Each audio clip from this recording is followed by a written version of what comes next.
అమరావతి భూ సమీకరణల మీద వైఎస్ఆర్సీపీ అధినేత జగన్మోహన్ రెడ్డి నిన్న కొన్ని కీలకమైనటువంటి వ్యాఖ్యలు చేశారు. గుంటూరు విజయవాడ మధ్య కొన్ని ప్రభుత్వ భూములు ఉన్నాయి కదా, 500 ఎకరాల్లో మీకు కావాల్సినటువంటి ప్రభుత్వ భవనాలను మీరు నిర్మించుకోవచ్చు కదా, దానికోసం 1000 ఎకరాలు ఎందుకు భూ సమీకరణ చేయడం అంటూ నిన్న జగన్మోహన్ రెడ్డి కొన్ని కీలకమైనటువంటి వ్యాఖ్యలు చేసిన నేపథ్యంలో దీని మీద మనం పూర్తి స్థాయిలో విశ్లేషణ చేసుకుందాం. ప్రస్తుతం మనతో పాటు ఉన్నారు జనసేన పార్టీ రాష్ట్ర అధికార ప్రతినిధి శ్రీనివాస్ గారు. సార్తో మాట్లాడదాం. సార్ నమస్తే. సార్ నమస్తే. జగన్మోహన్ రెడ్డి వ్యాఖ్యలు ఎలా చూడాలంటారు?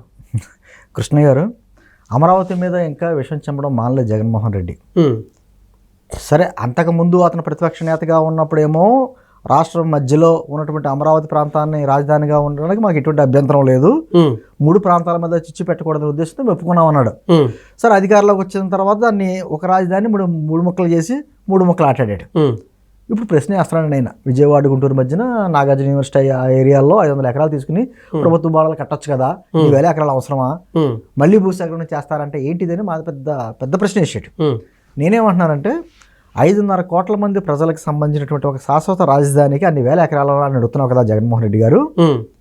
మీ కుటుంబీకులు ఎంతమంది? 4. దాంట్లో మీ 2 ఆడపిల్లలు కూడా లండన్లో ఏదో చదువుకుంటున్నారు. మీరిద్దరు. మీకు ఎన్ని ప్యాలెస్లు ఉన్నాయి? తాడేపల్లి ప్యాలెస్ విస్తీర్ణం ఎంత? లోటస్ పాండ్ ప్యాలెస్ విస్తీర్ణం ఎంత? ఇడుపులపాయలో ఉన్నటువంటి ప్యాలెస్ విస్తీర్ణం ఎంత? బెంగళూరులో ఉన్నటువంటి యలహంక ప్యాలెస్ విస్తీర్ణం ఎంత? దాదాపు 30 ఎకరాల పైన ఉంది కదా యలహంక ప్యాలెస్. మేము ఉండే 4 మనుషులకి, ఒకవేళ అందరూ కలిసి ఉంటే అక్కడ 4 మనుషులకి ఇన్ని 100 ఎకరాలతోటి విలాసవంతమైన భవనాలు కావాలి.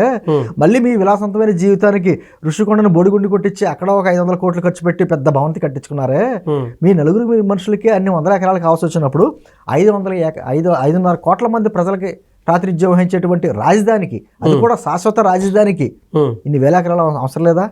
ఏం మాట్లాడుతున్నాడు జగన్మోహన్ రెడ్డి గారు? ప్రజలకు సమాధానం చెప్పాలి.